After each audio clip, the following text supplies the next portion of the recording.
Hi y'all, and welcome back to my channel. If you are new here, my name's Emily and I make recovery videos for severe anxiety, agoraphobia, DPDR, panic disorder, and all of that stuff. So if you're struggling with that, definitely subscribe and connect with me. Check the description to this video. I have things like my email, so you can send me emails. You can download my free recovery guide. You can join my Facebook group and more. So the video that I want to make today is a really, really important one.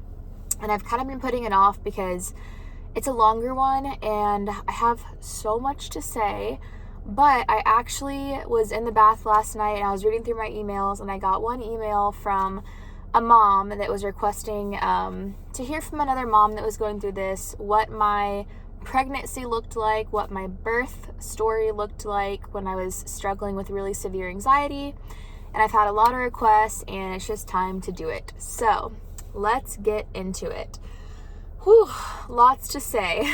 I'm gonna be sitting here drinking my coffee and I am in the car obviously because that's where it's the most quiet, because I do have 2 kids inside and I have one other one in my stomach because I'm pregnant again.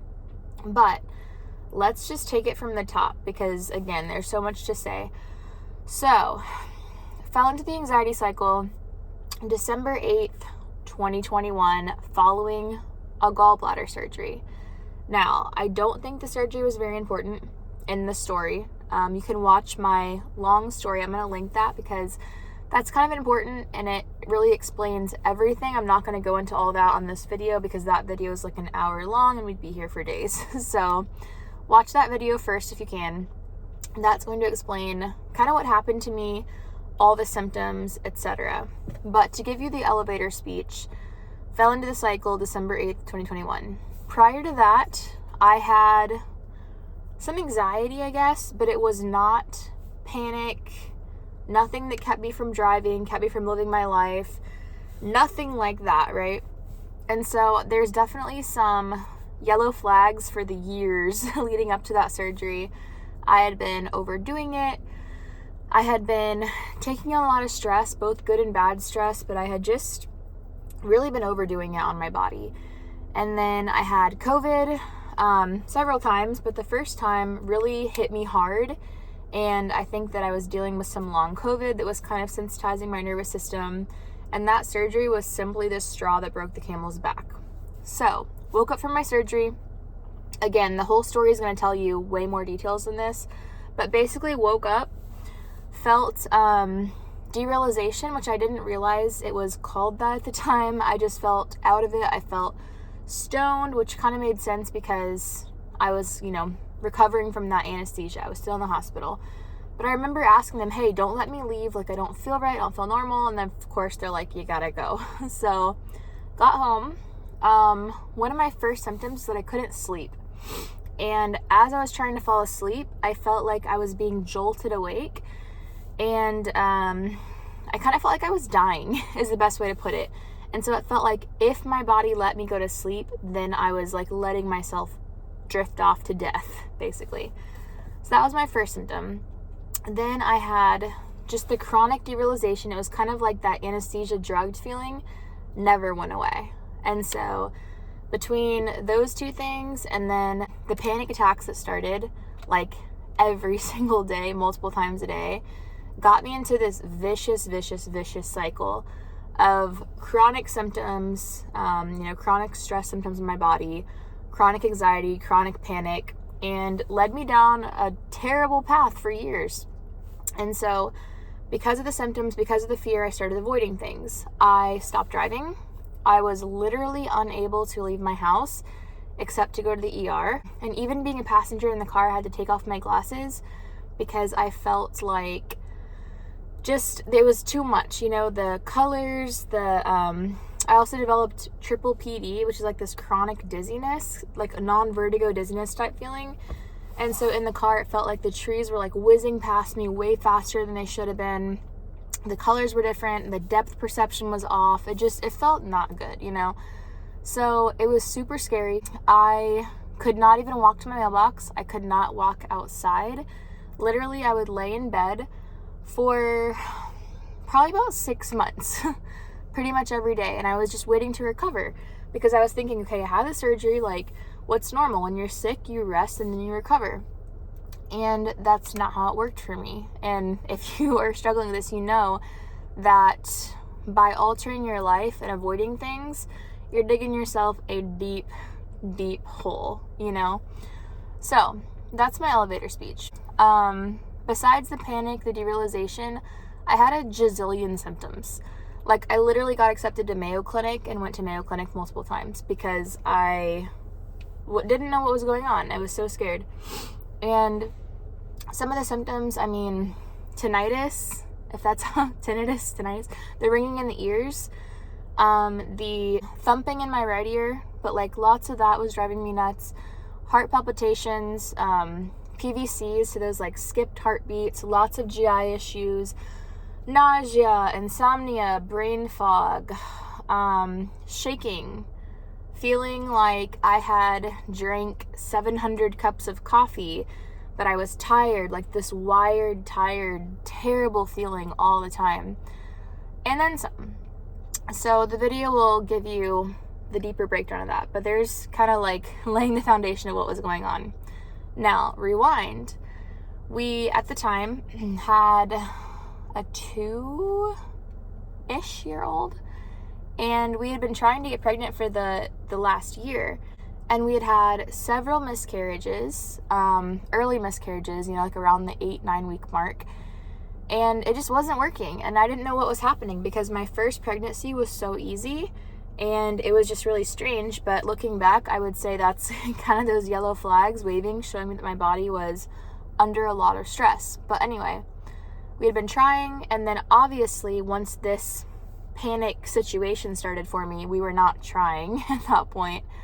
And by some miracle, I got pregnant. I literally could not tell you when that happened because I can't imagine doing it, feeling the way that I was. But anyway, I got pregnant. And I got pregnant about 12 weeks into this mess. So at this point, I was bedbound, homebound, going to the emergency room, literally, I mean, I want to say every day, but like at least 3 times a week. And then when I wasn't in the ER, I wanted to go to the ER because these symptoms were relentless. Yes, I had the panic attacks, you know, like throughout the day, but when I wasn't panicking, I had the severe symptoms. And when I say panicking, like if you have experienced this, you understand. If you haven't, for me, I would be sitting there and I would just get this wave of like confusion, derealization, feeling like I would faint, my vision got distorted, all kinds of problems, right? So it wasn't like I was just like randomly panicking. It was like my body was sending me this rush of adrenaline and I'm like, what is happening? And I didn't understand panic at the time. So that was that. I remember the night that I found out, I think I got food poisoning or something like that because I was really sick and I was like throwing up or whatever, and then I ended up taking a pregnancy test, and sure enough, the little line started turning pink, and I'm like, oh my gosh. You know, after trying so hard for that whole last year, I'm like, honestly, like, why now? You know, like I had so many fears at the time. I literally could not be home alone. I could not take care of my other child alone because I felt like I was going to faint.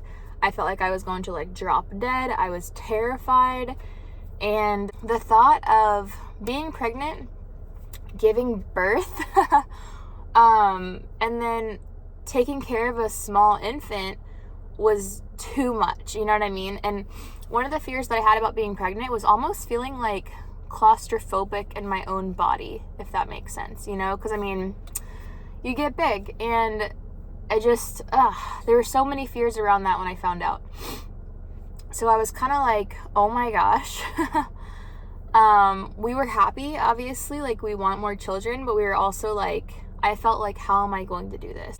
And another thing to say about that too is one of my, I guess like fears or something that was kind of planted in my head when all this started happening to me is I was really convinced that I was dying.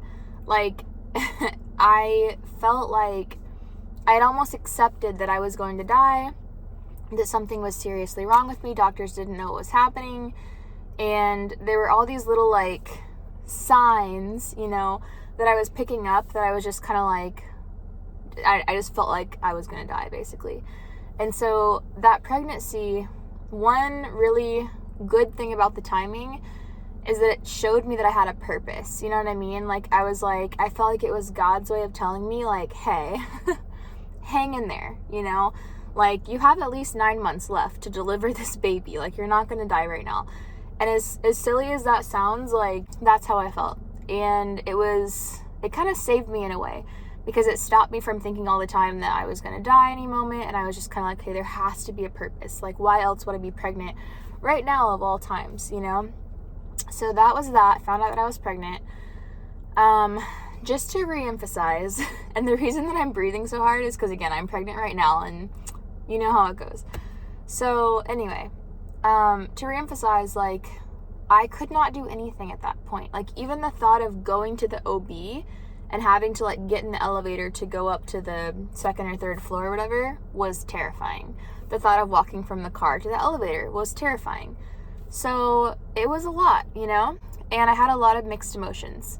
But at that point, I was like, we're doing it. Like, this is what's happening. Okay, I'm on board. Would I have tried to get pregnant when I was going through that? No. But I will tell you, if you've been going through this for like a long time, say you've been in this cycle for years, right? And you want kids, or you want more kids, like, you can definitely do it. And we'll get into that as we go. I'll talk about recovery too, and how you can recover, which is important.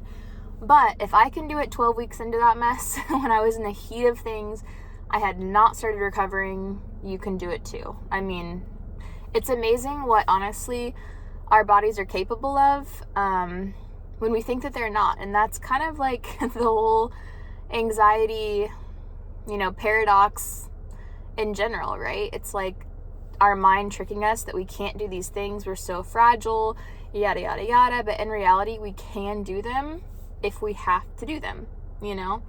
So anyway, found out that I was pregnant, went to the doctor.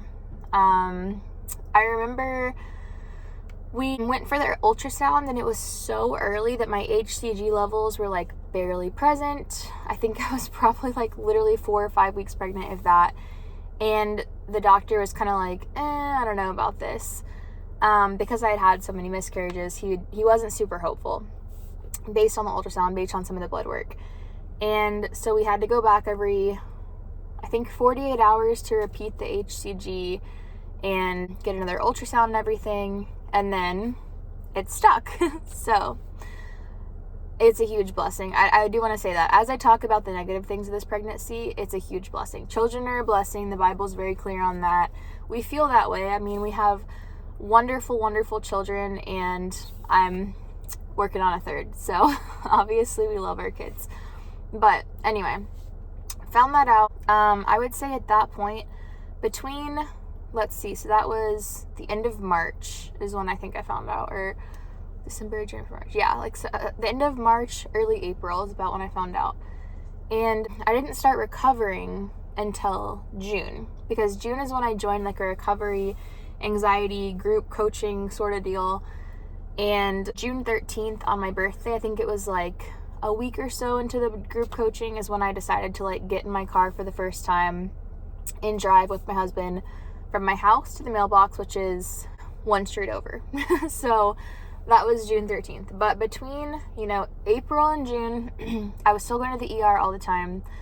I had been accepted to Mayo Clinic at that point, and they were testing me for POTS, which, by the way, I did test positive for. And they're kind of like, I heard they're in the process of recategorizing POTS to like a stress response overactivation syndrome type of thing, which makes perfect sense, you know? And I will say too, as I recovered from anxiety, my POTS symptoms did die off. Now with pregnancy, they're worse because my body's under stress again. But, you know, it's not life-altering. So that can be a whole other video in itself, my Mayo trip, my POTS diagnosis, all that. But anyway, that's kind of what I was fixated on at the time. And I was still going to the ER a lot. I was still avoiding everything, obviously.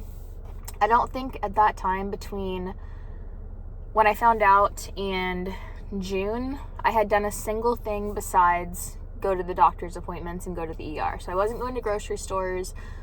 I wasn't socializing. I mean, really none of that. But June, joined the program, kind of learned pretty much everything that I teach on this channel, right? Learned about the nervous system, learned about what anxiety actually was. Because when doctors are telling me like, oh, it's anxiety, I'm like, no, it's not. I'm not anxious. It's not all in my head. These are very real symptoms. You can really see that I'm having heart palpitations. You can really see that I'm throwing up, blah, blah, blah. And I didn't realize that anxiety didn't mean it's all in your head. You know what I mean?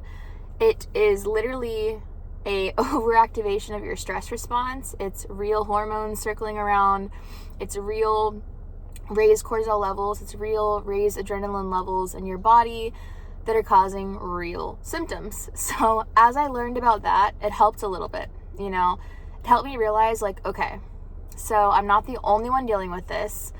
Come June, I also tried to stop or at least slow down on the Redditing, the toxic Facebook groups. Kind of just like I stopped filling my head with like false information and negativity as much. And I started really just trying to laser focus on recovery.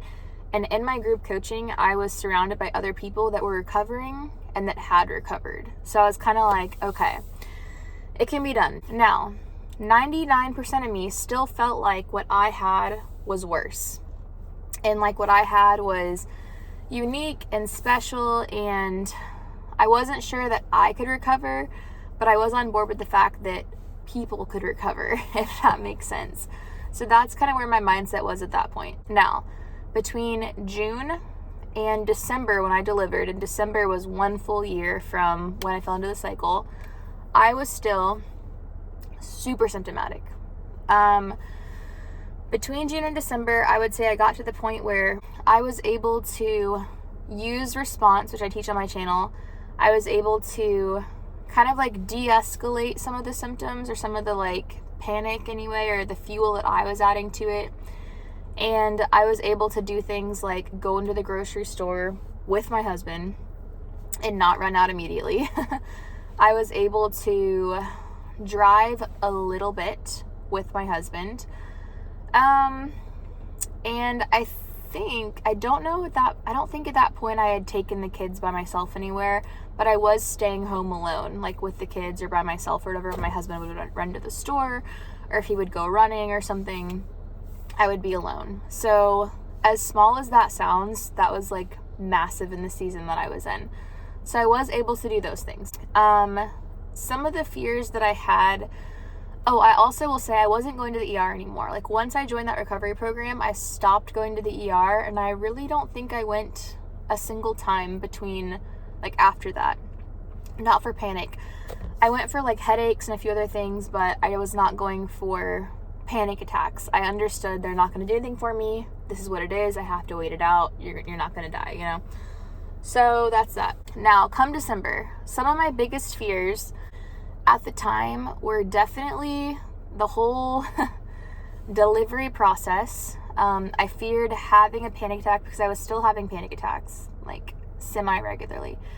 I feared having a panic attack while giving birth.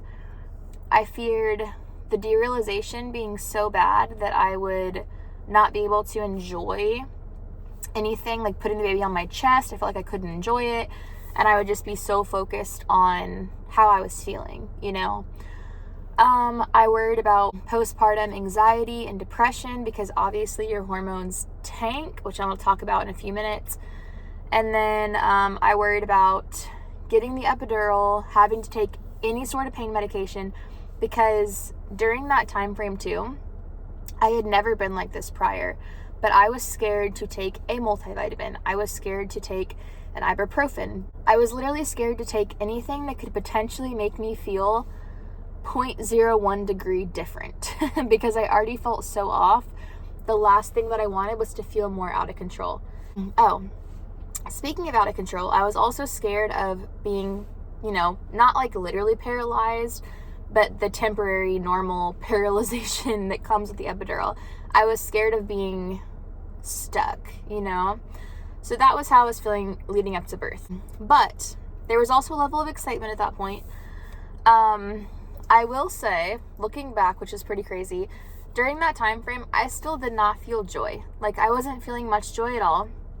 My emotions were very, like, numbed out, or they were negative / panicky / hopeless. There was very few moments, if any at that point, that I was feeling like bliss, relaxed, normal. You know what I mean? Happy. I really wasn't feeling that at that time. So that's that. Now, my birth story. I probably have missed some things. I'm sorry if I have. And if you have questions, you can leave them in the comments and I'll fill in the gaps. But anyway, so my birth story. I got induced, which I was scared about too, because it was Pitocin. It was medication that I didn't want to take. But I had to, right? And so going back to the whole, like, once you have to do things, your body will follow. I mean, it's pretty crazy. You know what I mean? Like, how many times I'd have panic and think that I just couldn't move, couldn't do anything. But if I had to, I could. I just could. So I remember going to the hospital, and my first birth, pre-anxiety, it was pretty crappy. Like, I was in labor for a long time.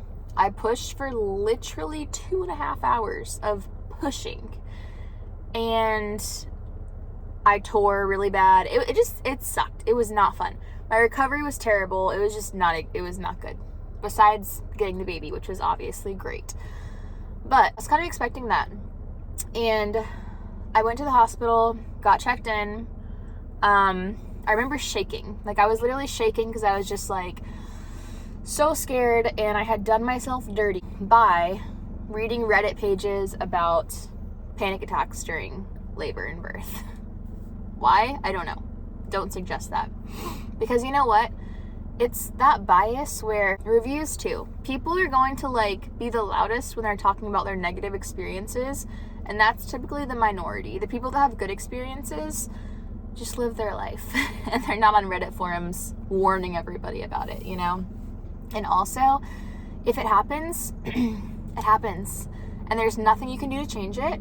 And worrying about it isn't going to make the situation any better. You know what I mean? It's just going to make you relive it before it's even lived, if it even happens.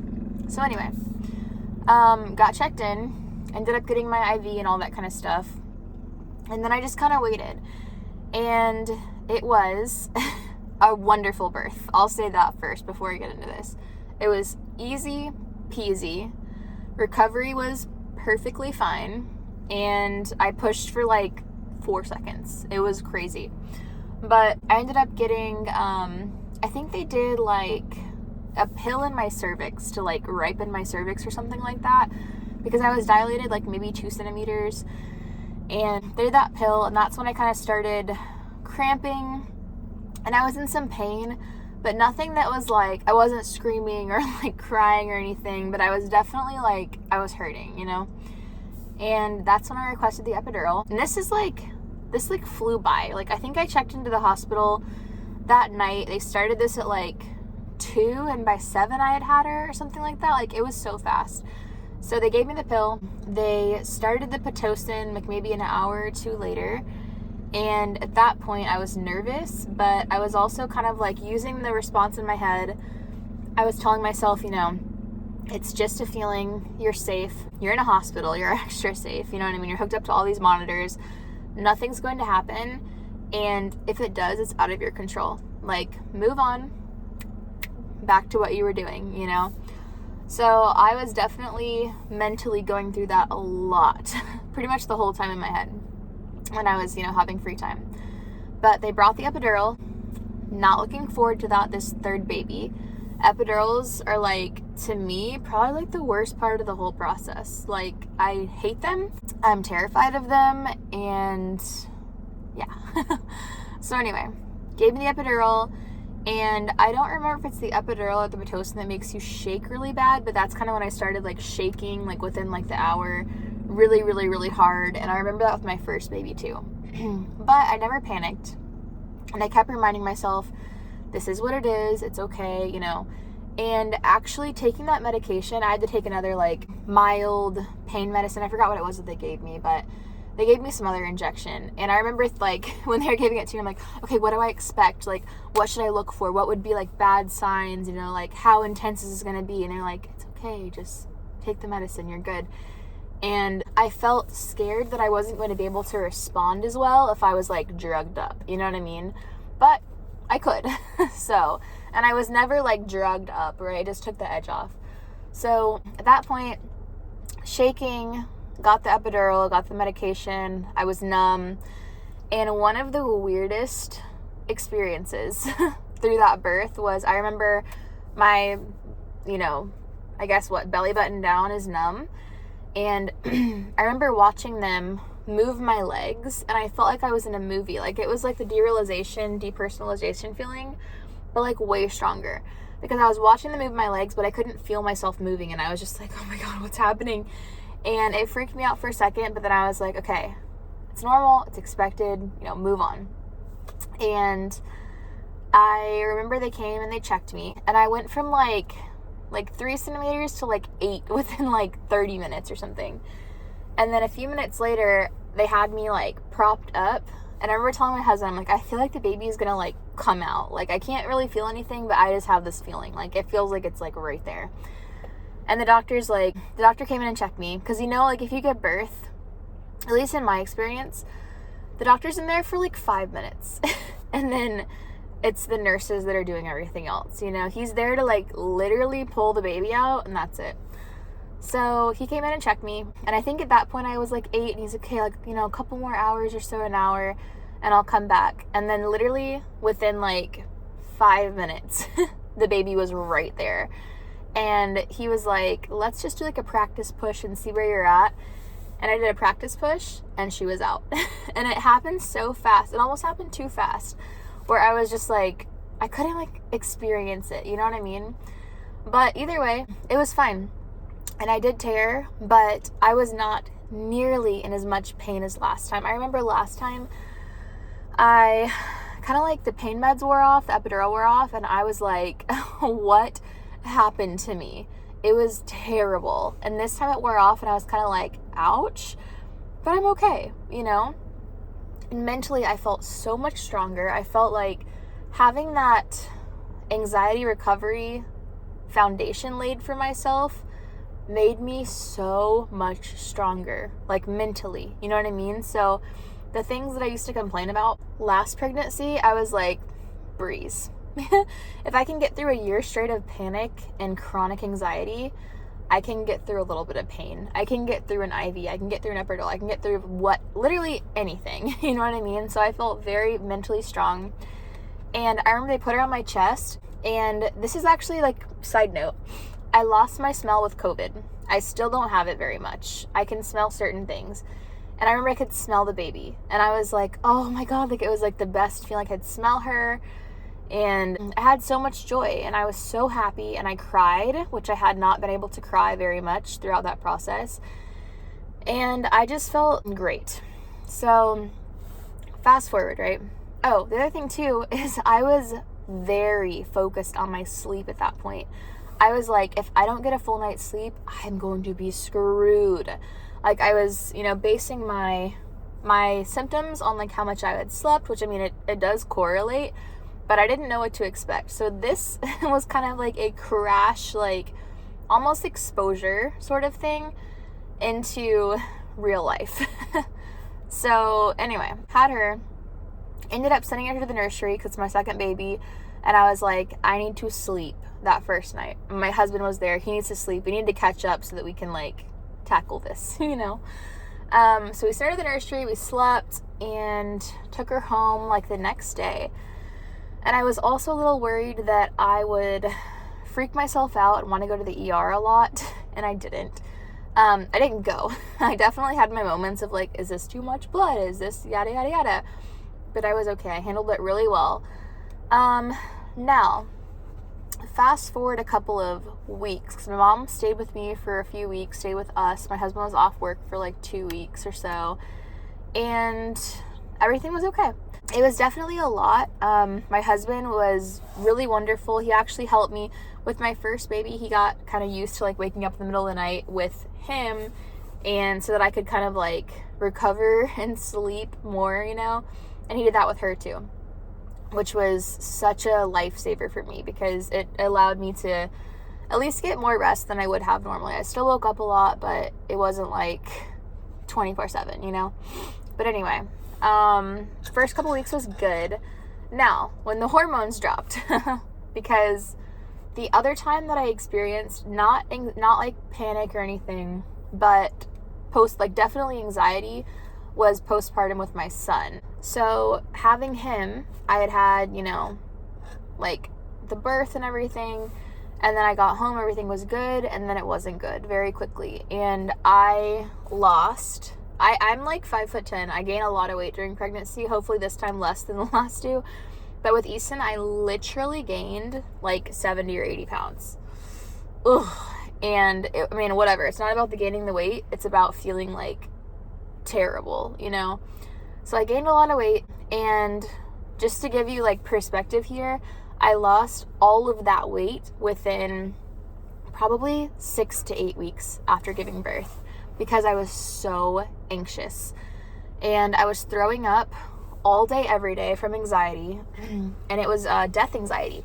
And it's almost like I had realized for the first time in my life that I was going to die. And even though I am a Christian, that's actually what really like strengthened my faith, and I would say like made me a true believer, is because it was just a weird situation where I dove into the Bible and was like, just kind of realized like, either I'm going to believe this or I'm not going to believe this, and like, what do I believe, if that makes sense. So anyway, because of that experience, I was worried, you know, that I was going to have postpartum anxiety again. And at the baseline that I was at, already having panic attacks and whatnot, I was like, I don't know what this is going to turn into. It's not going to be good. So kept that on the back burner, tried not to focus on it too much, but it was definitely in my mind. And I will say, I experienced it a bit, but because I was able to respond as well as I did, it wasn't like as impactful, and it didn't last as long. Now, as far as like thoughts go, so one of the biggest things, like for me, the anxiety was like 90% physical, you know, physical symptom, physical panic, all that kind of stuff. But it was about 10% thoughts. And actually the thoughts hit me really hard, because those were the ones that it was really hard for me to like kind of escape from, if that makes sense. And they just felt like very strong. But definitely the hopelessness, the depressed feeling. And then it was kind of like just scary thoughts, right? Like when you're experiencing anxiety and your body's sensitized, think of it like the best way that I've heard it described is like a prairie dog, where it's like, you know, head on a swivel, like pops out of its hole, and it's just like looking for danger at all times, like a lifeguard, like looking for danger at a pool. That's anxiety. So any thought that you have, your mind is going to take it to the dark side and be like, this is the worst case scenario. What if this happens? And what gets you is when you start to engage with it and you're like, oh my God, what if this happens, you know? And one of the stories, unfortunately, that came out right before I gave birth was that mom up north somewhere, I think it was like Rhode Island, I don't know, somewhere up north, that had postpartum psychosis, I believe, and ended up killing her children and maybe herself. But that story shook me. And I really had to get to the point where it's like, could postpartum psychosis happen? Sure. Is it likely? It's so unlikely. And there's nothing I can do about it. I can tell my husband, hey, these are the signs, keep an eye out. But other than that, I can't control if that happens to me or doesn't. So I had to really like sink into that lack of, or loss of control.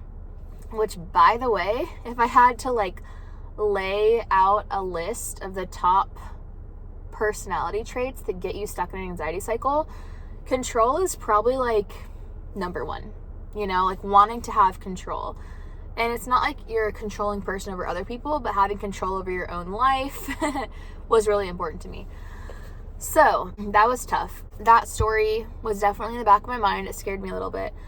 And so I'll give you some examples, right? Like my husband, I would tell him this, like, oh, I have those thoughts too. Like, what if I drop the baby? And I'm like, well, my thoughts are like, what if I throw the baby against a wall on purpose? Which is a lot different than like, what if I trip and drop the baby? And I had a ton of those thoughts for probably like a solid month of just like, what if I look at her, she's so cute. Well, what if I broke her arm? It's like, ugh, you know, I don't want to do that. I would never do that, obviously. But anxiety is going to latch on to what's most important to you. That's why for people, a lot of times it's their faith, it's their children, it's their life, it's taking their life. It's things that are like the worst possible scenario, going crazy, right? And so I had a lot of those thoughts. And what I really, really, really made sure I didn't do, because I had avoided so much in the past, was alter my behavior because of my thoughts. Like, what I would have done in the beginning of the anxiety cycle is I would have had the thought, you know, what if I throw her against the wall? And I would have said, oh my God, take the baby. I can't be around her. What if I hurt her? Why am I thinking this? Am I crazy? I would have been Googling mental hospitals, you know? I would have been like, I gotta get out of here. I can't be around her. I didn't do that. Instead, I held the baby and I told myself, you know, this is anxiety. This is adrenaline. This is a hormone drop. I would never do that. It's just a thought. Move on. I didn't engage with the thought. You know what I mean? And I was actually listening to a podcast around the same time frame from Dare, from Michelle. And she was talking about like a cat. And the example she used was a cat. And she's like, you know, it's normal to have the thought, like, what if I were to stab my cat with this knife? Like, I guess normal is like a strong word, right? But just having like a strange thought. And if I were to have that thought now, I'd just kind of be like, ugh, move on. But at the time, I'd be like, oh my God, why did I think that? Do I want to stab my cat? What if my hand makes me stab the cat? I got to put the knives away, right? And so it's really the same situation. If I would walk by the knife set, if I would walk by water, what if I drown her? I'm not going to do that. You know what I mean? But there's just that like dark what if that was constantly lingering. So I want to assure you, obviously talk to your doctor. I'm not a doctor. So yeah, take that for what it is. But I want to tell you, as long as your doctor tells you this is normal and this is like what people go through, unfortunately, understand and think of that prairie dog example. Your body's on high alert. Birth is traumatic. Even if it's not traumatic for you, going through pregnancy and birth is traumatic on your body. You're growing a whole nother human. Your hormones are going from here to here quickly. And of course, it's a lot on your body. So when your body is going through that much, it's going to be sensitized to your nervous system. And when your nervous system gets sensitized, it's looking for threats. It's trying to keep you safe. It thinks that it's in danger. It thinks that it's like about to get eaten by a lion because of all that it's been through. Like, these are normal, you know, things that happen when your body's going through trauma, whether it's a car accident, a virus, a surgery, years of stress, years of overdoing it, birth, whatever it is, a virus, like whatever, you know what I mean? Like, anything can get your body to that point, and birth is a really great way to expedite it, you know? So understand that having those thoughts does not mean that you're crazy. Honestly, it means that you care. And anxiety, again, is going to latch on to what you care about the most, and it's going to try to freak you out. So the less that I engage with those thoughts, the less that I altered my life around those thoughts, they started to go away. And I obviously don't have them anymore. So yeah, that was the extent of my like postpartum anxiety. Medication. So that's an important one to bring up too, because I haven't brought that up. Is I started taking Prozac, like at the very beginning of, was it my pregnancy? I think it was like a week before I found out I was pregnant. And so Prozac was something that my doctor said I could stay on. And honestly, I don't know how much it helped me. I think that if anything, it gave me a lot of side effects, and it might have toned down the panic because it toned down everything. It just, you know, the highs were lower, the lows were higher. It was kind of like a little bit more of a baseline. So I was on that, and I didn't want to get off of it until I was not pregnant because I don't want to like rock the boat. Well, I decided to get off of it the week that I delivered the baby. So was that the best time? Probably not. But I was having so many symptoms or side effects that I was like, well, is this anxiety? Is this side effects? And I started to dwell on that. And I'm like, you know what? Let's get off this medication. I have a solid foundation right now for recovery. I understand that it can be harder. I understand that I can have more panic symptoms and stuff like that, but I can handle it, you know? So I got off the medication pretty much right after the pregnancy. And obviously this pregnancy, I'm like not on meds. So it's not, you know, it's not like the medication like changed things for me that much, I don't think. But I think that it was, for me, a crutch enough in the beginning to like get on my feet to even be able to recover. Because like I said, I couldn't even like walk around my house, you know? How am I supposed to start driving? How am I supposed to like do anything at that point? But yeah, so that's pretty much my story. Now, a word of encouragement, because I know that as a mom, going through this is so horrible, because not only like are you going through this, but you feel like, or at least I'll talk about me, I felt like my poor husband did not sign up for this. You know, he was wonderful and he was my, you know, one of my biggest supporters through this, but he did not sign up for this. My kids did not sign up for this. This is just how I felt, right? I'm gonna get into this in a minute. But I felt that way. I felt like very hopeless. And in the beginning, I felt like, why am I here? I'm a burden. Like, this is like, my kids deserve more. My husband deserves more. Like, this is not fair.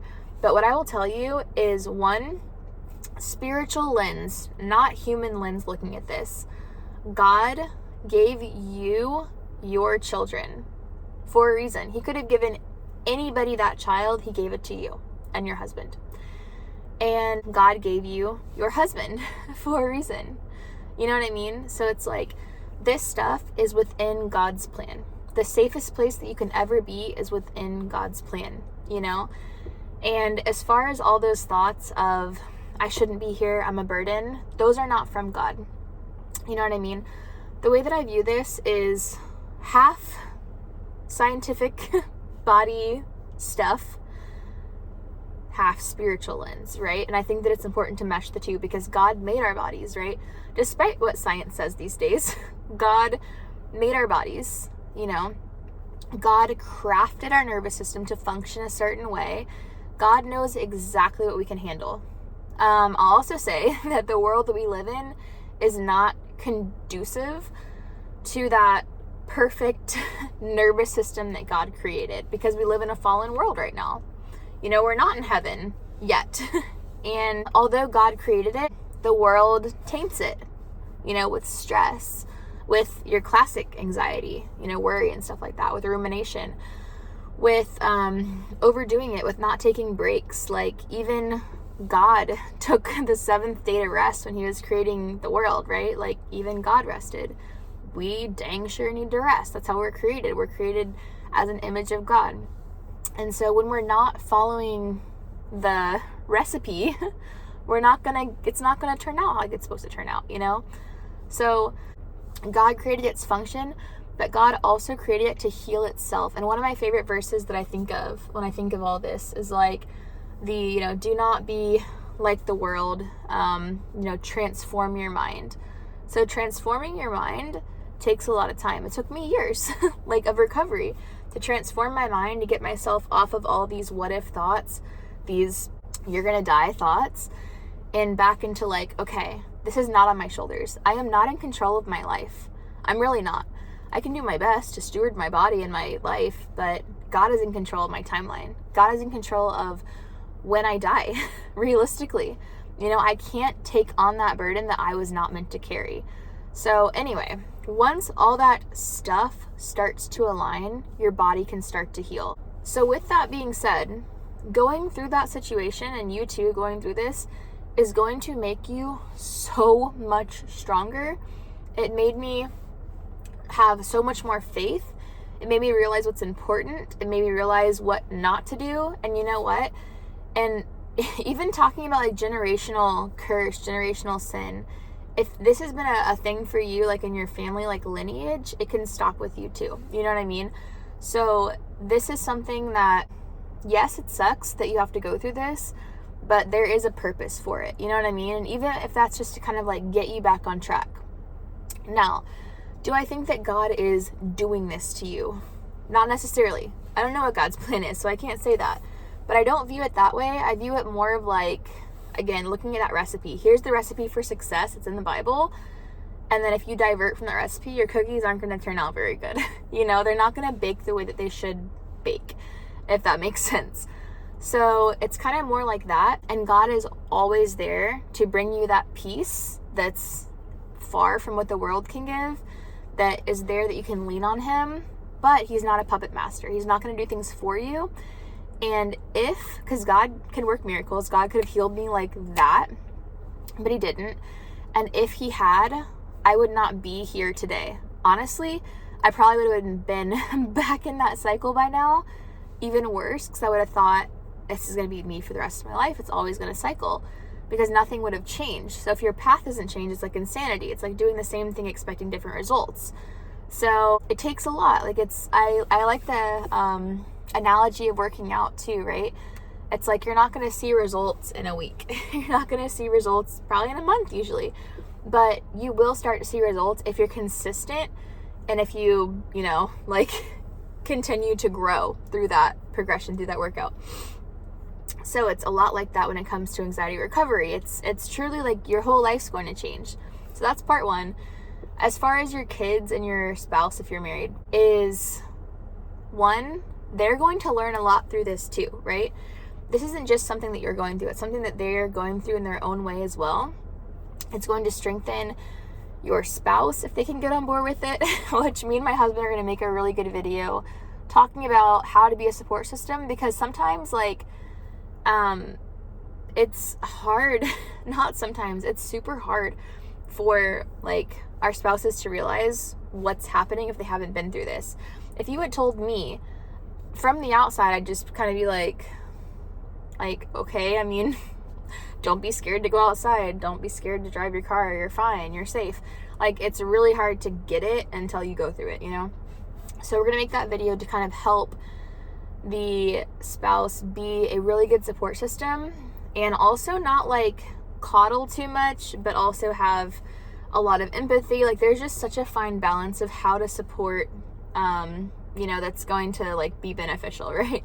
But anyway, it's something they're going through. It's going to strengthen them as well. And it allowed my husband to, not that he didn't like step up before this, because he's always been a great spouse, but it allowed him to like really step up and for me to depend on him in a different way. And it was a good thing for our marriage, honestly. And then I'll also say for your kids, like for my kids, they're super young, going through this, but I know that my son, like, definitely, like, we would leave the house, like, are we going to the doctor? Like, even up until like last year, right? We're going to Walmart. Are we going to the doctor? Like, that's the only place we went. And so he was very aware of what was happening. I cried all the time. My BG was always praying over me, and that alone too, like, personally, I did not hide these things from my children. You know what I mean? I thought it was really important to show them, be honest and upfront with what was happening, and allow them and my husband to like pray over me, right? Because this is real life. And as they go through things in their life, because they will, hopefully not this, but everyone goes through hard things, right? Like, God doesn't promise us an easy life. He promises that we can get through it with him, but it's not going to be easy. No, he never said that. So as my kids go through hard things, they'll know, okay, pray. Put your hands on these people and pray for them. So he learned that. He learned a lot of empathy, I would say, through this situation. And I'm going to continue to teach him at least the emotional regulation side of things. Fear, like even little things, like when he, maybe like last year, he got embarrassed suddenly and didn't want to wear his pajamas that he liked to wear, like, to Walmart anymore because people would laugh at him. And I was like, in that case, put them on and we're going, because it doesn't matter what people think, right? And so just catching those really tiny, tiny little things are really important, I would say. And it's allowed me to help him a lot, right? And just kind of how we talk to him, how we process things with him, it's a lot different than I would have prior, if that makes sense. He also sees now me helping other people, doing coaching, helping people recover from this. And so he knows, like, when mommy goes, on our coaching calls or when she's making YouTube videos. It's to help people. And one of my favorite verses, it's like God, I think it's like God helps us, or comforts us, comforts us so that we can help others. And that's so true. It's like going through this was like, helped me a lot in my personal life, develop boundaries, develop healthier habits, develop strength, emotional, physical, but it also helped me to make this a ministry and help other people, right? People that are not Christians, people that are Christians, and really just help them through this and guide them through this from like a biblical lens, right? That kind of combines the science and the Bible, which I felt there was a gap in the space for that, you know? That's something that I could not find. I found my mentor, which was amazing, and he helped me with like the scientific bodily nervous system side of things, which was like phenomenal. And I had Christians that were like, we'll pray for you, pray more, have more faith sort of thing. But there wasn't people that got it. Like there was no like mesh that really understood like both sides of things, you know? So maybe your purpose is to help other people. Maybe your purpose is to end generational sin or generational curse within your family. Maybe whatever, right? But view this not as something as like you're going through, it's all on you. Like view this as something that like your family who God put together in this perfect way is going through a season of life as a family, right? Like you guys are a team. This is not just you being a burden to anybody else. This is you guys as a team slowing down to speed up together. And anyway, long video. I hope this helps you guys. Let me know what questions you have. Don't lose hope, you know, in all of this journey, and know that I can confidently say I'm glad that I went through this. Did it suck? Yeah, it did. But I'm glad that I went through this, honestly, because it transformed me as a person. It's continuing to transform me as a person. And now I can help other people because anxiety is not going away and it's only getting worse. And yeah, so anyway, subscribe, go to the description, check out the links, see which one speaks to you, Facebook groups, email, definitely free recovery guide, download that, and stay connected.